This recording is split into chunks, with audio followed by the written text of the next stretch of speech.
Yan, so magandang araw mga inaanak. So nandito tayo ngayon sa Calesa Grill at La Traviesa Restaurant. So, dito lang yan sa may Circumferential Road sa bayan ng Antipolo.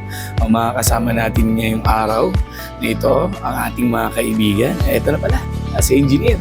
Yan, magandang araw po, Engineer. Yun. Yan, so sabi ni Engineer Len, diretso na daw tayo ng Jollibee. Yan. So para kunin na natin yung in-order nila na food packs, no, from Jollibee para sa ating outreach program ngayong hapon to, no. Yan, so kunin na natin. Okay yung laman nito. Hulaan natin 1 piece, 2 piece, spaghetti, ano kaya? O bahala na mamaya, no? O yan, so medyo mabigat.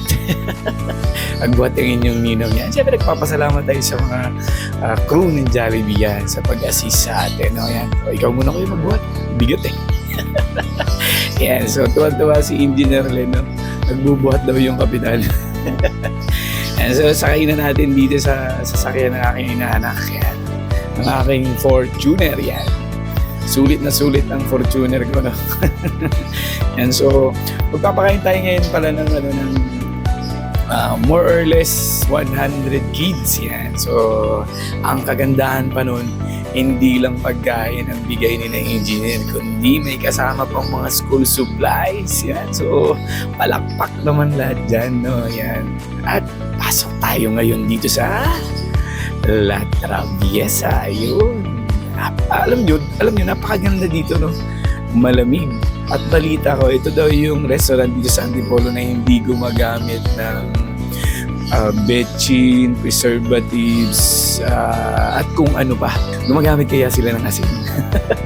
Joke lang. So, diretso na tayo, no? And so, mga inaanak, ito pong lugar na to is ngayon lang natin napuntahan, ano? So, kung tutuusin, malapit lang po ito sa ating kampo, pero first time natin nakapunta dito, ano? Last time kasi, may nag-request sa atin, may nag-chat sa atin na kung po pwede na magpa-feeding tayo sa kanilang lugar. So, ayun. Hindi naman napahiyaan po. Talagang mabait talaga ang Panginoon. Talagang gumagamit ng iba para makatulong tayo sa ating mga kababayan. O, kita nyo yan. So, sila na po yung mga kabataan kasama yung mga magulang nung ating bibigyan ng pagkain. Ano? Yan, naghihintay sila ngayon kasi tinimbrehan natin sila kanina bago tayo punta dito para hindi naman sila masyadong maghintay ng matagal. Ano? Yan. Dito na sila. Yan. Excited sila. Oh. Hindi pa nila alam na Jollibee. Jollibee ang kanilang merienda ngayong hapon. Ayun, oh. Bye! Ayun, dami nila. Hello! Hello! Papark muna tayo ng konti. Papa Jesus. Papa Jesus. Salamat po. Maraming salamat po. At kay na engineer. Nagpunta po. Dito sa amin. Sana po. Ay maulit.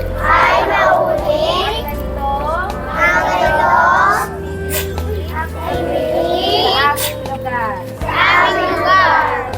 Yung lamang po at maraming salamat. Amen. Alright. Napakabait naman ng mga batang to. Yeah. Ako po si Ate Weng. Actually, kasama ko yung pamangkin ko, tsaka yung isa yung nasa Mindanao ngayon. Nag-usap kami na magbigay ng konting kaligayahan para sa inyo. Ito na nga po yun. Naiiyak si ma'am. Naiiyak. Hello mga bata. Hello. Teacher po yan, teacher. Teacher pala si ma'am. Marika ang name ko, pero tawagin niyo na lang akong Ate Mitch. Okay, andito kami para ibahagi sa inyo ang aming maliit na blessings. Yeah. So, enjoy na lang. So, magpapalaro si Ninong Police later. So, yun lang. Okay. Maraming salamat kasi nabigyan kami ng blessing. I-share naman namin sa inyo. sana, pag lumaki kayo at nabigyan din kayo ng blessing, mag-share din kayo. Kagaya ng ginagawa ng mga ate, ha? O sige, basta sa ngayon, mag-aral muna kayong mabuti. Sikapin niyong makapagtapos ng pag-aaral para magkaroon ng magandang trabaho at makapag-share ng blessings. Okay ba yon? Okay. Sige, pag may natapos na sa inyo, tawagan niyo si Ninong Pulis, bibigyan namin ng regalo ulit. Okay? Yan. O, sige. At saka yung mga matataas ang grades. O, sino dito yung matataas ang grades? Sino yung top 1? O, Ha? yun. Dapat yung hindi pa nag-aaral. O, ayan. Sikapin natin na dapat mag-aral tayong mabuti para tumaas yung grades natin para kapag nakatapos tayo, mayroon tayong magandang trabaho. At magkakaroon tayo ng magandang kita, maraming blessings. So, isi-share naman natin yung blessings natin dun sa mga bata na kagaya nyo rin. Okay ba yon? Okay, sige. Maraming salamat. Sa ikalawang yugto na ating programa, bibigyan kayo ng inyong mga school supplies. Okay ba yun? Ma'am, do the honor po. At eto na bakas at kitang-kita sa mga mukha ng mga bata ang kaligayahan sa mga regalo at pagkain na kanilang natanggap. Na handog siyempre na ating mga kaibigan na may mabubuting puso na handang ibahagi para sa iba ang kanilang biyayang natatanggap. Sabi nga, it's better to give than to receive. Kaya ang mga bata, sabay-sabay magsabi ng... Okay, next! Thank you, Kuya Gab! Thank you, Ma'am Maricar! Thank you, Ma'am Weng! Alright, and thank you, Ninong Pulis!